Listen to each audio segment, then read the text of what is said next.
First install of 2020. So we've got some GB Racing paddock stands to go in, and let's get it done. This is going to be a pretty simple install.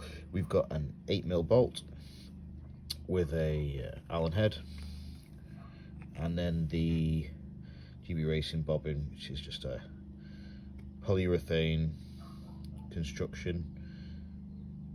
There we go.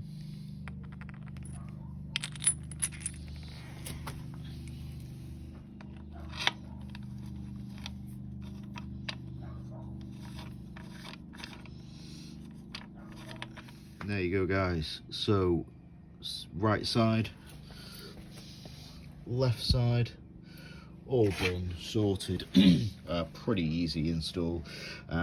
Just snugging them up, and that's it. So more to follow in the next episode.